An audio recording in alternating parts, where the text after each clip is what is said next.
Well, good afternoon. It is an incredible honor for me to be here this afternoon. It's an incredible challenge, too, to be talking to you just after lunch, but I'm up for the challenge to keep you guys awake. This is going to be fast-paced. James 1:19 says, be slow to speak, but it doesn't say speak slow. So I'm going to go really fast. We're going to be covering a lot of stuff. Some of you might be wondering, okay, well, who is this guy and what's he talking about creation evolution for with this particular conference? Well, what happened was Chuck was looking at the schedule of all these incredible speakers with just incredible topics, and he thought, this is such good stuff. I wonder if people are going to get bored with great talk after great talk. He said, we need to find a clinker to put someone in here who's not a good speaker and give him a topic no one cares about. And so he called me because he was the first person I thought of. And so now maybe it didn't actually happen that way, but you're going to see the tie in here. Lewis already referred to this here, is that every topic that you've already heard and will hear has this in common, that the Bible is the ultimate authority for us as Christians in everything we believe. Now, the Bible arguably gets attacked more for its creation account than any other area. And if we can't trust what God tells us about the beginning, how can we trust Him for anything else? And so we're going to be looking at this. That's why we're looking at the creation evolution controversy. Very, very foundational topic to everything else that we're talking about at this particular conference. And we have a problem. This has been alluded to too. Right now, 50 to 75% or more, maybe 80% or higher of Christian students end up walking away from their faith before they finish college. Now, how in the world can something like that happen? There are a number of factors that are going on, but one of the biggest things is that we have a set of beliefs without convictions. Kind of know what we believe, but we're not really sure why. We can't really defend our faith, and this is happening left and right. These are not children or students from religious homes. These are kids from evangelical, fundamental Christian homes who are walking away from their faith. I hear this all the time as I travel around the country and speak. Just one example, I was speaking at a mega church in Florida, and afterwards I had shared this in the service, these statistics, and I had a woman come up to the table, literally crying. She said, that was my son. He grew up in our home, believing in God and Jesus Christ and the Bible and all that. He went off to college, and after one semester, came back and said, I'm an atheist. Starts debating his mom. She can't answer any of the questions. And he said, that's what I thought. My professor told me you wouldn't know. You just believe all this silly Bible stuff. He goes, well, I'm in college. I'm learning truth. I'm learning about science. And he walks off. Just heartbroken. And she said, would you please talk with him? And I said, well, you live in the Tampa area. I live in the Milwaukee area. She said, I would pay to fly you down and put you up in a condo if you would just spend some time talking with him. I wish I had time for the whole story, and I don't. We're just touching the tip of the iceberg here this afternoon. But just giving you a little bit of that story, I did end up going down, spent 3.5 hours with this guy in a restaurant, him swearing at me the whole time, angry young man. He was about 23 years old. Afterwards, again, skipping a lot of detail, afterwards I told him, I said, you know what, I don't want to offend you in any way, but I'm going to pray for you every day. He actually said thank you, which is odd from an atheist. That was a year ago this week. I had prayed for him every day. I think I actually missed 3 days in the past year, but I've been praying for him every day. Just 2 weeks ago, I got an email. We've been keeping in contact. He sent me an email. He said he wants to be baptized. It's awesome. And if I had time to tell you, it was really nothing to do with science or academics. That's not what it's about. This is a spiritual battle that we're dealing with here. But this is one of the reasons why we want to have reasons for what we believe. So we're going to be getting into that. My background in a nutshell, I was raised in a Christian home. You can see very clearly that is a Christian home. Then I went to public school all the way through high school. After I graduated from high school, I went to a Christian college, John Brown University, to study mechanical engineering. Partway through, I became more interested in physics, and so I left John Brown, went back to Wisconsin, went to the University of Wisconsin at Whitewater to get a degree in physics. And that's when my world changed quite a bit, because all my professors were telling me that I was wrong about everything I believed. And that really disturbed me, because I realized for the first time in my entire life that even though I knew what I believed, I didn't know why. How did I know that God existed? How did I know the creation account was scientifically valid? That was a big one studying physics. How did I know there was a worldwide flood? How do I know Jesus was the Son of God? How do I know he rose from the dead? How do I know the Bible is the inspired Word of God? I believed all of those things, but I had no real reasons or defense for it. And I assume my physics professors had a defense for their beliefs. I found out later they really didn't, but I was very intimidated by them. So God put it on my heart at that point in my life to start researching all these things. That was actually 28 years ago. So I have been researching and speaking for 28 years now. About 7.5 years ago, I moved into full-time ministry, starting the Creation Education Center. Shortly before that, I had an offer from Ken Ham and Answers in Genesis to be speaker. Just felt God telling me to turn it down. And then I also did some part-time speaking for Creation Ministries International. But been speaking for quite a while now. And the point isn't just to talk about science. It's really ultimately about the authority of God's Word. Now, one of the most important things that I learned when I was studying physics was this: to never trust an atom because they make up everything. Now, the reason I put that up there is to get you guys to beg me to stick with science and leave the humor up to the professionals. I have a very dry sense of humor, so you're just going to have to put up with that for a little bit here. I did mention I am from Wisconsin. It's a real state. We love our cheese and our Packers. My wife is here too. She's been helping out the table, so please introduce yourself to her afterwards. She's been able to help me out. She's been wonderful for the ministry and really helped me refine how I present things.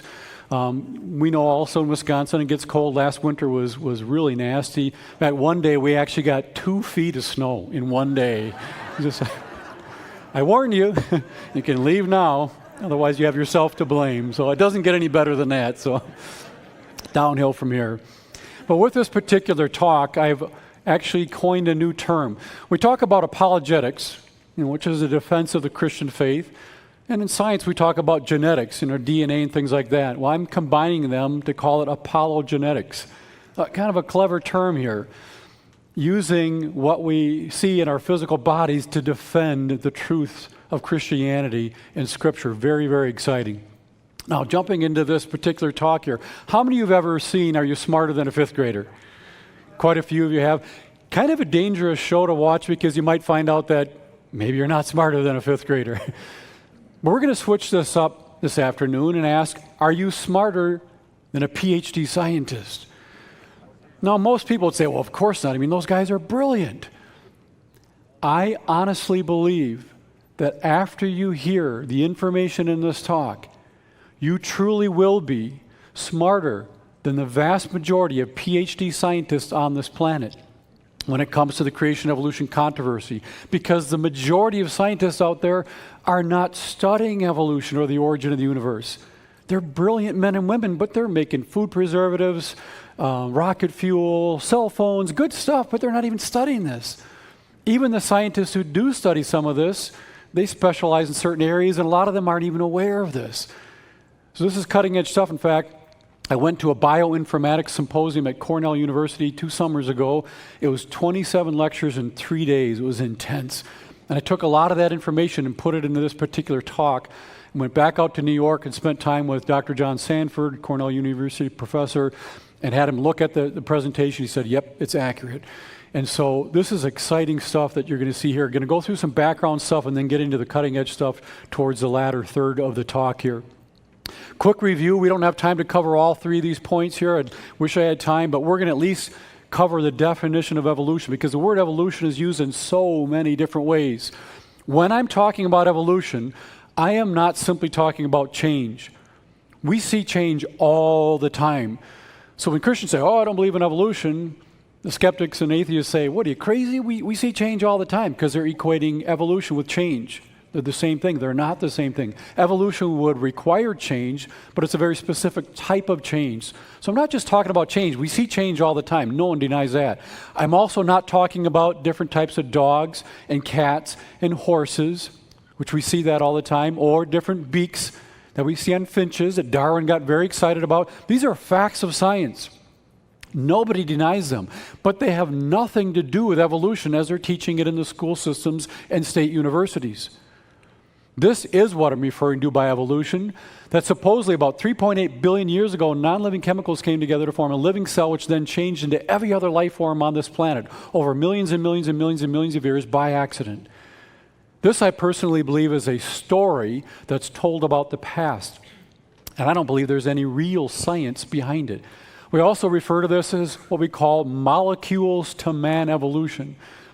I would highly advise you, if you're talking to someone about evolution, don't just say evolution, say that you don't believe in molecules to man evolution. Molecules form a living cell, which turns into human beings. Again, I don't think there's any evidence for that, but we needed to define what we're talking about here this afternoon. Now, here's the general premise of this talk. Certain things, when you look at them from a certain angle or distance, they look great. Like this shiny BMW. Looks wonderful. You envision opening the hood and seeing a beautiful engine underneath there. What if when you opened that hood, instead of seeing this beautiful engine, you saw this? The engine's missing. Just a bunch of wires hanging there. No, it doesn't look so good anymore. So what at first looks so great, upon closer inspection, doesn't look so good anymore. Maybe that's why it had a $500 price tag on it or something. We see the same type of thing with evolution. Certain portions of the evolutionary story seem so plausible, but upon closer inspection, you see, just not going to work. For example, you have an Australian lungfish and a newt. These two creatures do not look completely different. It does not take much imagination to envision the fins on the lungfish getting a little longer and stronger and kind of crawling better and creeping out of the water, learning how to breathe air better and all these things, just little changes over time. It doesn't take much imagination for that. But when you peek under the hood and see what would have to go on in the DNA to make these changes, that's when you realize it's just not going to happen. Here's an interesting quote from Dr. Richard Dawkins, one of the world's leading atheists, very outspoken evolutionist, fairly intelligent scientist. Many of you are probably familiar with him. This is what he said: "You cannot be both sane and well-educated and disbelieve in evolution. The evidence is so strong that any sane, educated person has got to believe in evolution." Very dogmatic statement from a fairly intelligent scientist. This happens all the time. It's very intimidating. And a lot of our own kids become very quiet in the classes. They don't want to say they don't believe in evolution because otherwise they're saying they're crazy, they're insane. But what's interesting is that Proverbs 18:17 says this: "The first one to plead his cause seems right until his neighbor comes and examines him."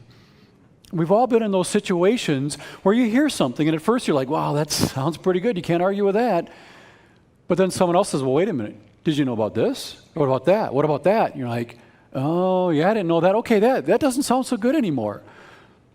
And that happens pretty often. I facetiously say that Evolution 1:1 says the only one to plead his cause seems right because no one else is allowed to challenge him or present other views. This is what we have in the public school system in State University. They're only teaching one view. So, of course, it's going to seem very plausible to the students. They're not going to hear an alternative to it. Now, I wish I had time for the big picture to give more backdrop to this. We do have a DVD called Creation versus Evolution, the Case from Science, where we cover some more of these details. But the big picture would include this. You got to explain, how do you get something out of nothing? Whether you're an atheist, a Buddhist, a Muslim, a Christian, whoever you are, whatever your worldview is, you have to explain, how did we get something to begin with? Secondly, once we had matter and energy, how did it form stars, galaxies, and planets? That's a big problem with the laws of physics. Once you have stars, galaxies, and planets, how do you get chemicals on one of those planets to form a living cell? That's one of the biggest problems for evolution. But evolution say, no, that's not our problem. We just talk about how one creature changes into another. Yeah, but you have to get the creature to begin with. You have to get that living cell. Well, that's someone else's problem. No, it's part of your worldview problem. You need to have an answer for that. That's one of their biggest challenges. Lastly, once you have life started in some single-celled organism, how do you get that to turn into every other life form on this planet by accident? And that's what we're going to focus on a little bit more with this particular talk, the origin of species, a variety of life. Specifically, how do you get a single-celled organism to turn all the way into a human being? Now, there's a lot of arranging and storytelling that goes on with evolution. As a simple analogy, we have 4 modes of transportation up here.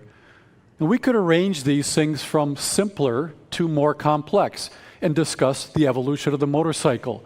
How the small wheels in the back of the tricycle came together to form a larger wheel and some chains of the bicycle.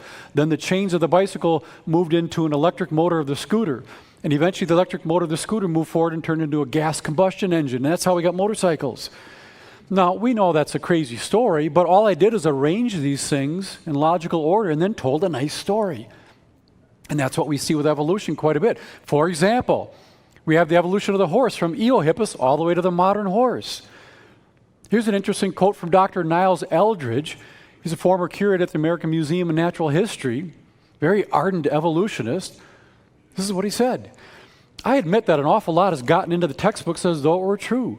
For instance, the most famous example still on exhibit in the American Museum is the exhibit on horse evolution. By the way, again, that's his museum. That has been presented as literal truth in textbook after textbook. Now I think that that is lamentable, but by the time it filters down to the textbooks, we've got a problem. What's he saying? Apparently it's okay in the museums where everyone's filtering through and seeing all these proofs of evolution, but when you put it in the textbooks and you know it never happened, yeah, maybe that's a problem. I think it's a problem in the museum too if it never actually happened.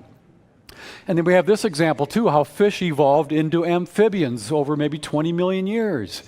Well, what did it look like in between, in the millions of years as it's transitioning? That's what we call a missing link, a big problem. But you know what? It's not missing anymore. They found it, Tiktaalik. They found the missing link, proof of, transition here.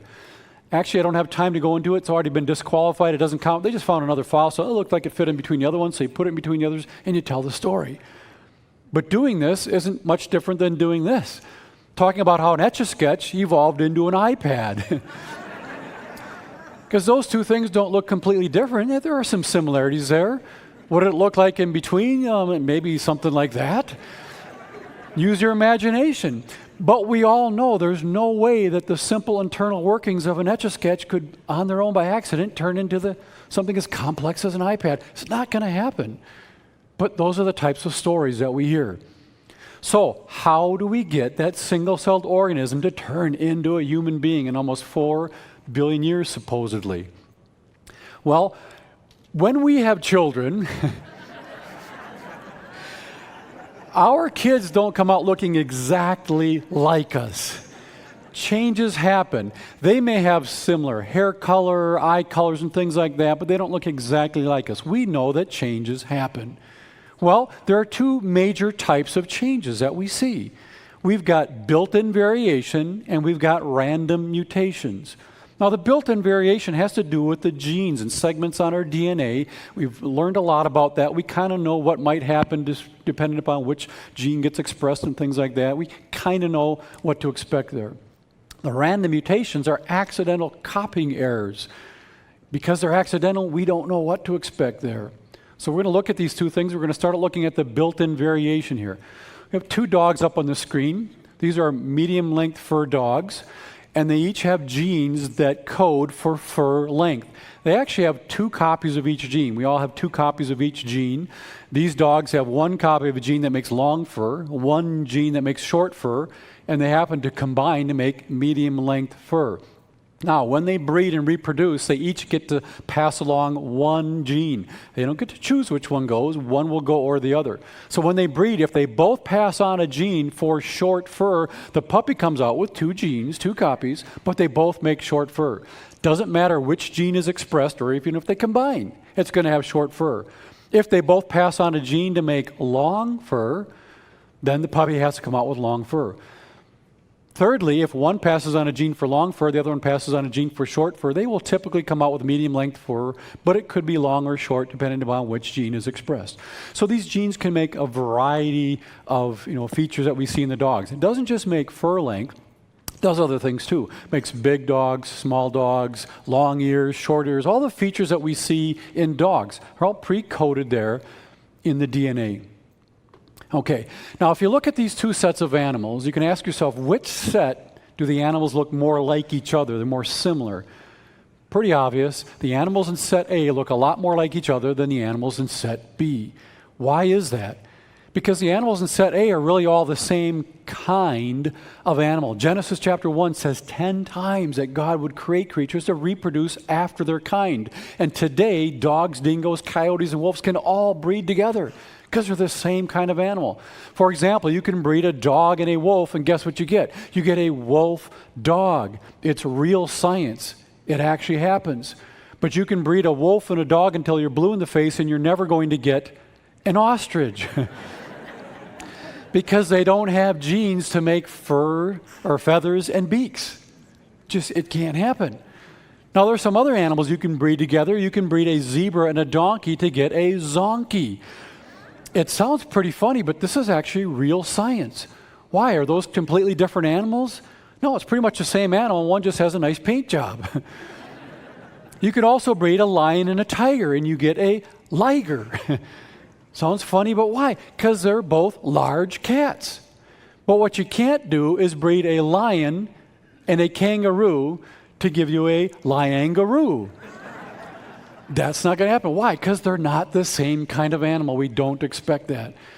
Now, there are some other animals you're also not going to get, and that would be these.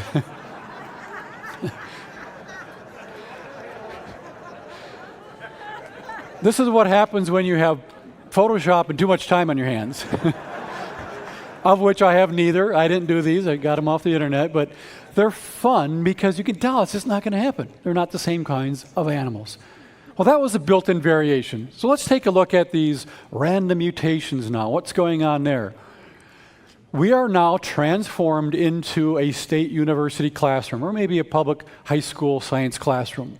And I am an evolutionary professor, and I'm going to teach you how evolution works.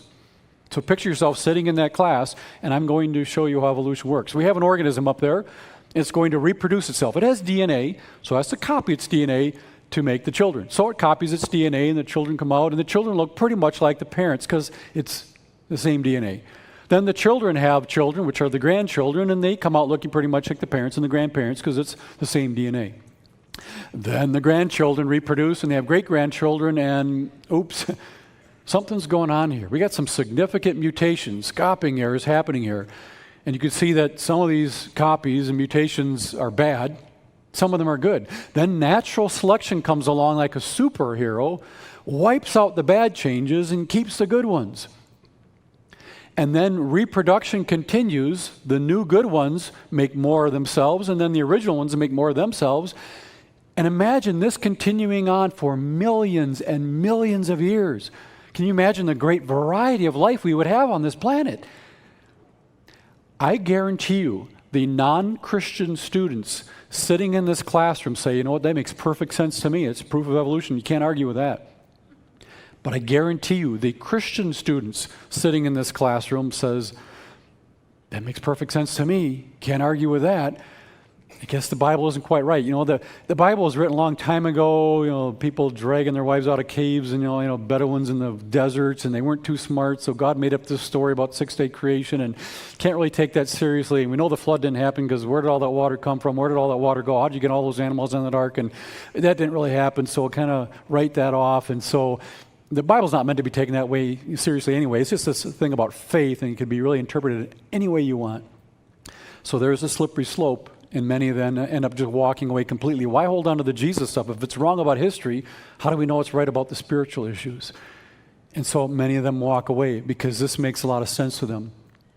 What we're going to do now, though, is something that Paul Harvey used to do. And most of you remember Paul Harvey. Loved Paul Harvey. He would tell you the rest of the story. That's what we're going to look at now, the rest of the story with mutations. Can these mutations do what I just described?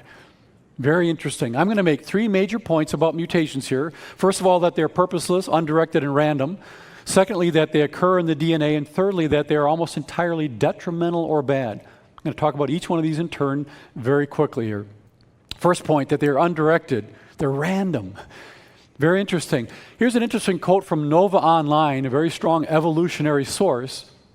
And this is what they tell us about these mutations. So it's sometimes convenient when trying to make sense of evolution to think of changes within a species of having a purpose, as though Mother Nature has some intended goal she sets out to achieve. The bacteria want to survive, someone might reason when thinking about the declining effects of antibiotics, and so they evolve into resistant strains. Of course, there is no purpose within evolution, just random mutations within DNA, most of which are detrimental to the survivability of the organism. Those are the 3 points that I just made, all in this one quote by an evolutionist. Here's another interesting quote from Discovery News. Talking about dinosaurs, it said presumably the sauropods, or dinosaurs, evolved large body size as a strategy to deter predators. Okay, what are they saying here? Humorously, you could look at it this way. They're telling you that apparently at some point in the past, dinosaurs weren't as large as they eventually came to be. So they're sitting around the campfire one night, and they're saying, hey guys, we got to come up with a strategy because if we don't do something soon, the predators are going to eat us and we're going to go extinct much quicker than we expected. Do you guys have any ideas? And they're like, no, our brains are too small. But then one of the dinosaurs says, I have an idea. What if when they come after us, we get our machine guns and we shoot them? And the first dinosaur says, we can't do that. They haven't been invented yet. So, okay, good point. Second dinosaur says, I know. What if when they come after us, we all jump on our motorcycles and ride off into the sunset? First dinosaur again says, we can't do that either because they haven't been invented yet. It's like, okay. Third dinosaur says, I have an idea. What if we all evolve really large body sizes and scare them away? Then the first dinosaur says, now that's a good idea. Are we all in agreement? Okay, break. And they go and they get big. That's what's being implied here. This was a strategy of how to deter predators. I don't know an evolutionist on this planet who believes that. They will all tell you, no, there's no purpose. They're not trying to do anything. They're just reproducing themselves, copying their DNA, and the mistakes happen. But yet, this is what you will see in the popular literature all the time. Strategies. The fish in the ocean needed to evolve the ability to breathe air because they were running out of food in the oceans and there was food on land, and so they needed that ability, so they evolved it. We see this in textbooks, television programs, magazines, as if they're trying to do something, but in reality, even the leading evolutionists say, no, it doesn't work that way. That was the first point. I'm flying through this really quick. These mutations occur within the DNA. So let's take a look at DNA very quickly here. You know, DNA is like a very, very, very complex blueprint with lots and lots and lots and lots and lots of information on it. So much information. I'm going to give you an analogy here. Let's say you had just a teaspoon amount of DNA, and you wanted to back up the amount of information that would fit in that volume onto CDs. And we back up our hard drives in case they crash. So you're going to back up just a teaspoon amount of DNA on CDs. Now, a single CD can hold about 100,000 pages of text. That's a lot of information on one CD. So how many CDs would you need to back up just a teaspoon amount of your own DNA? You would need 100 CDs. Don't write that down because I just lied. Probably shouldn't, but you would actually need 1,000 CDs. Don't write that down yet. You would need 1 million CDs. That's the last time I'm going to lie. That's only a partial truth. You would actually need 1 million CDs given to you every minute for 9.5 years. Then you'd have enough CDs to back up a teaspoon amount of your DNA. That's 5 trillion CDs. That gives you an appreciation for our national debt. But imagine, someone walks up to you and said, hey, I heard you're going to back up that teaspoon of DNA here. Here's 1 million CDs. And they hand it to you, and you're holding it. Not that you could actually hold it, but so you're holding it now. He says, I'll be back.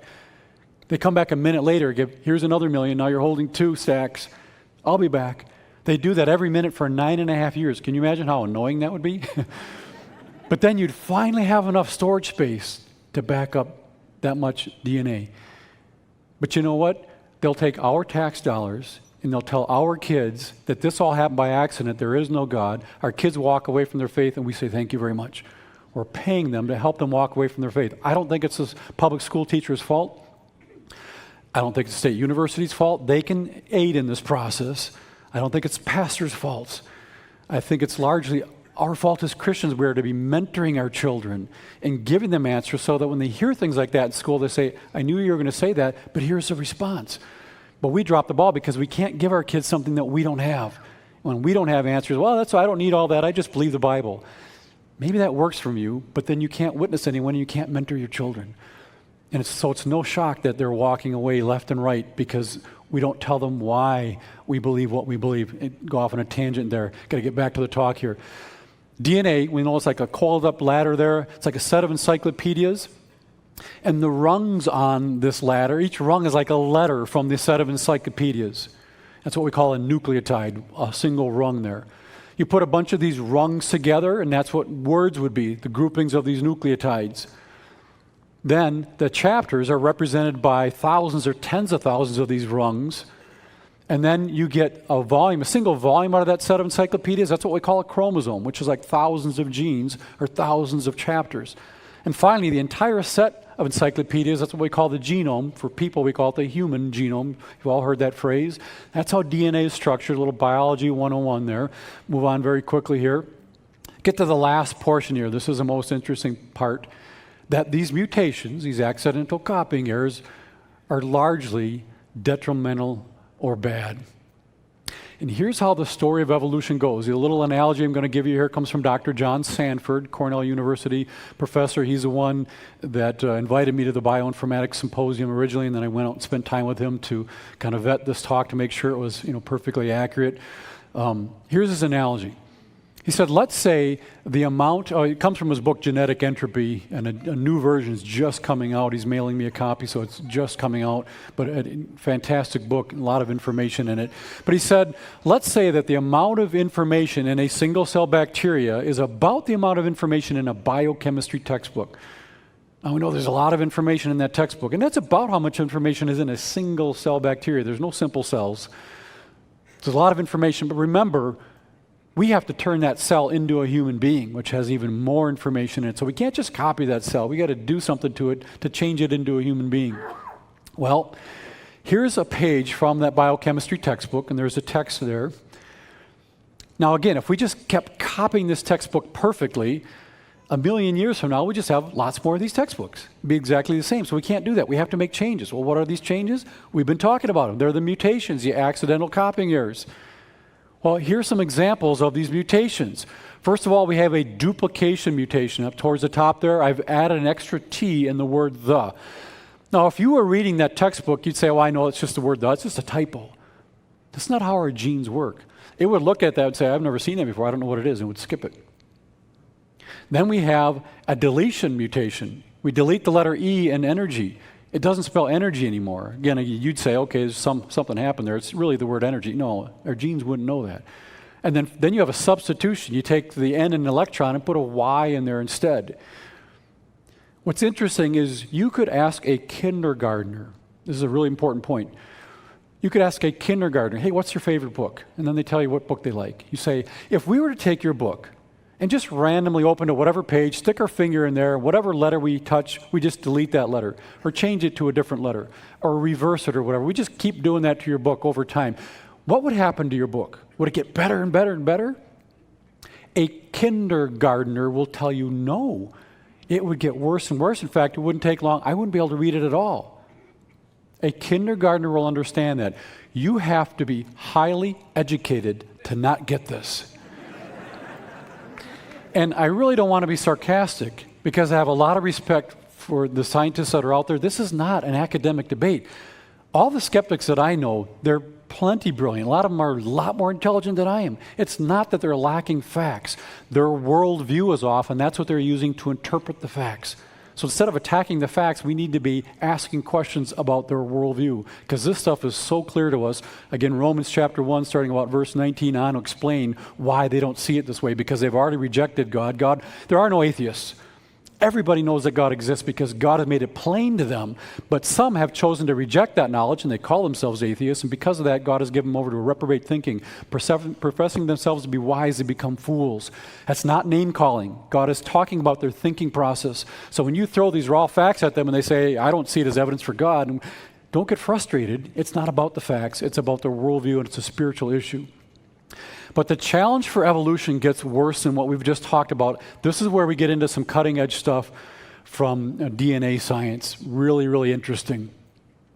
Let's say you're looking at a segment of your DNA and you're reading it, and it spells out, was it a rat I saw? Kind of a weird phrase. Let's clean it up, take the punctuation away. Was it a rat I saw? Well, in English, we read from left to right.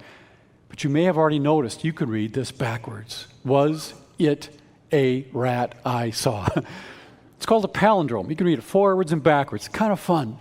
It doesn't have a lot of meaning to it, but you can read it forwards and backwards. This is what we've discovered about much of our DNA. Much of it can be read not only forwards, but also backwards. But the challenge for evolution gets worse than that, because that was the same message forwards and backwards. Take a look at this, the word desserts. You flip that around and it spells stress, which is what I get when I don't get desserts. Let's introduce a random mutation. We'll just randomly delete the T. You know what? That random mutation not only messed up the word desserts, it messed up the word stress. It doesn't spell either of those words. One random change messed up two messages because of the forwards and backwards effect. Now, when we're looking at our DNA, we don't see these little words that flip back and forth. We see up to entire chapters of complex information that can be read forwards and backwards. Let me give you a simple analogy to make your head spin if it isn't already spinning. Let's say you all work for a smartphone factory, and it's your job and training to write the instruction manual to give to the manufacturing plant to make these phones. So your boss comes to you one day and says, I got a project for you. I need you to write the chapter in this manual that will explain how these phones are going to download apps from the web. You say, sure, yeah, I can do that. That's your training. So he's walking away, and then all of a sudden he turns around and goes, oh, wait a minute, sorry, I forgot one thing, a little minor detail. When you write your chapter that's going to explain how the phone will download these apps, you have to write it in such a way that if we read it backwards, it's going to explain how the phone's going to play music files. And you look at him, you're like, boy, you're kidding me, right? He says, no, I'm sorry, we only have so much room in the manual, we need to get those messages forwards and backwards. That is humanly impossible. You can't even program a computer to do that. I could do computer programming for 18 years. It can't be done. Yet this is what we're seeing in our DNA. You read it one way, there's an entire chapter that makes certain proteins, and proteins carry out all the functions in our bodies. You read it backwards, it makes completely different proteins that have a completely different function. Number one, how do particles smashing together create something like this to begin with, and how do you make random changes to it, make it better and better? You can't. But the challenge for evolution gets even worse than that. Take a look at this strange phrase here, I like chocolate later that evening. Why is it weird? It's weird because it's two phrases that overlap. We have I like chocolate, which is true, and then we have later that evening. And the overlap here in the middle, L-A-T-E, it shares those letters here. This is what we're seeing in our DNA. We have overlapping instructions. Let's introduce a random mutation here. Let's change the E into an H. That one random change messed up both messages. It doesn't spell I like chocolate, and it doesn't spell later that evening. What's interesting is we actually see up to entire chapters of information that overlap each other in our DNA. But guess what? It gets even worse than that. Take a look at the same phrase here again. Let's underline certain portions here and then bring them down below. And it spells, I like her hat. It's called alternative splicing. This is what we see in our DNA. Let's introduce another random mutation here. We'll randomly delete the H. It doesn't spell I like chocolate, but it all now also doesn't spell I like her hat. We messed up the spliced message, as well as the overlapping and the forwards and reverse and all that. This is what we see in our DNA, but we don't see just little segments that are spliced. We see up long sentences and short paragraphs. So take that biochemistry textbook and just start going to different chapters and taking some sentences out here, short paragraphs from different places, put them together, you got a whole nother set of information there. Try to write that humanly. It can't be done. But the challenge for evolution gets worse than that. We have embedded information. Take a look at this. Can you show Mike Olson checks from Oliver's labeled fax and set it on Herb's desk? Let's just circle every ninth letter in this phrase here and bring those letters below. It spells chocolate. There's kind of a theme going on here. It's my talk. I can do that. There's an embedded message there. Well, let's introduce another random mutation. We'll just delete the W up there. What that would do is that would shift every letter after that over one spot. So now the ninth letters would be these circled. You bring those down below and it spells that, which is completely meaningless. So one random change messed up the embedded information as well as the splice and overlapping and forwards and backwards and all that. But guess what? It gets worse than that. We have encrypted messages. I actually had 2 interviews with the CIA to work in their cryptographic analysis division. Story for another time. Let's take a look at this phrase here. It would appear to be completely meaningless. Let's say you found out that there was actually an encryption key, meaning everywhere you see an H up there, it's really an A. Everywhere you see a B, it's really a C. For example, everywhere you see a Y, it's a T. So those 2 Y's up there are really T's. So let's do all the substitutions here, and you see that this phrase spells this as an encrypted message. That's one way we do encrypted message systems. Well, guess what we're seeing in our DNA? Encrypted message systems. Let's take a time out here and just ask ourselves, what would it take to create an encrypted message system? Keeping in mind, there is no God. Everything's just an accident. So you literally have particles smashing together, and that's supposed to create an encrypted message system. Here are the steps you'd have to accomplish. First of all, you have to develop a language system using symbols. So we have 3 sticks here. When we arrange them this way, we're going to say that's an A. Then we have some symbols that look this way. When you put them together in this fashion, that's going to be a B. You have to create an entire alphabet by particle smashing together randomly. After that, you need to be able to create and define words. So when you put these 4 letters together, it's going to represent this particular object. You have to create an entire dictionary of words and definitions by particle smashing together. Then you have to be able to write meaningful sentences and paragraphs, which require rules of grammar. How do particles smashing together create rules of grammar? Then after that, you have to be able to establish the actual encryption system with the key. After that, you have to be able to create the system to do the coding and the decoding. And finally, you have to be able to have the ability to read and carry out the instructions. Otherwise, the whole thing is useless. How do particles smashing together create this? I don't know a scientist on the planet who can even begin to explain how this is even remotely possible, but yet that's what we see in our DNA. And yep, it gets worse than that. We actually have 3D information in our DNA. This is a little bit harder to depict, but the DNA makes these different proteins, and the proteins have to get folded in a very specific 3-dimensional configuration. If they don't get folded just right, they'll be useless, and they're usually disassembled, and the components are reused. So let's just have 7 words going straight across the screen here, and then we're going to, in a sense, try to fold these words. We're going to stack them on top of each other in somewhat of a 3-dimensional fashion. When we do them just the right way, you see another piece of information going up and down vertically there, the word success. Now, if you were to introduce a random letter change, deletion, reverse something, stack them the wrong way, you lose that 3D information. And this is what we see in our DNA. There's information in the 3D configuration. One last time. I'm actually skipping things. You can thank me for that later. One last example. There's actually communication going on between the cell membrane and the DNA inside the nucleus. What happens when you make random changes to the coding in the DNA?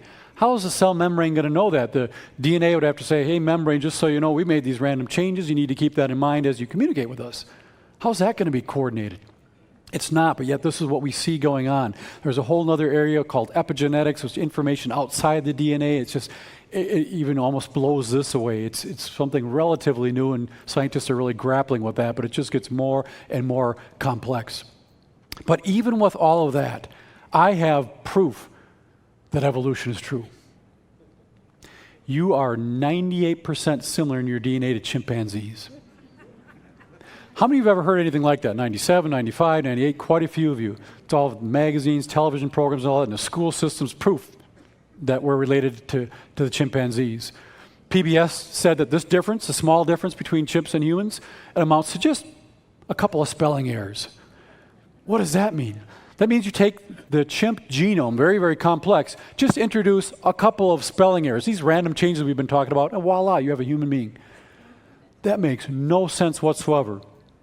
Cutting to the chase, we're nowhere near 98% similar to chimpanzees. I was overblown, don't have time for the details.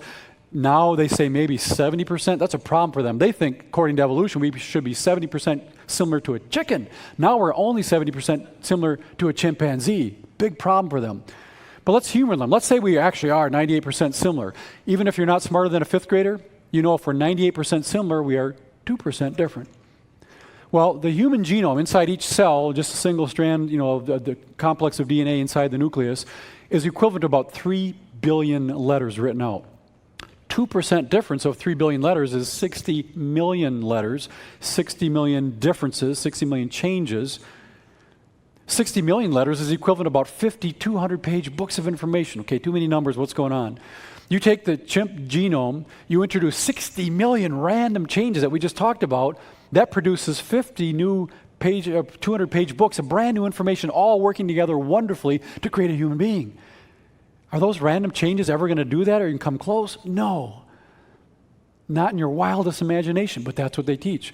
We actually share 50% of our DNA with bananas, but that doesn't make us half bananas. Well, maybe it does. Wrapping this whole thing up, what we've seen is that certain things look great on first blush, like that BMW Envision, again, opening that hood and seeing that beautiful engine. But what we've seen with evolution, we've opened the hood, and the engine of evolution has been missing. It's not there. Quote from a geneticist said, genetics has no proofs for evolution, has trouble explaining it. The closer one looks at the evidence for evolution, the less one finds of substance. In fact, the theory keeps on postulating evidence and failing to find it moves on to other postulates, fossil missing links, natural selection of improved forms, positive mutations, etc. This is not science. One other quote, Genesis 1:1, in the beginning, God created the heavens and the earth. We can trust the Bible from cover to cover. And even though the Bible is God's first shot at writing a book, I think you did a pretty good job. So with all of that, the whole point of this really isn't about science. It's really not even about creation evolution. It's about the authority of God's word, that we can trust it from cover to cover. And as has been mentioned many times so far, 1 Peter 3:15, be ready always with an answer.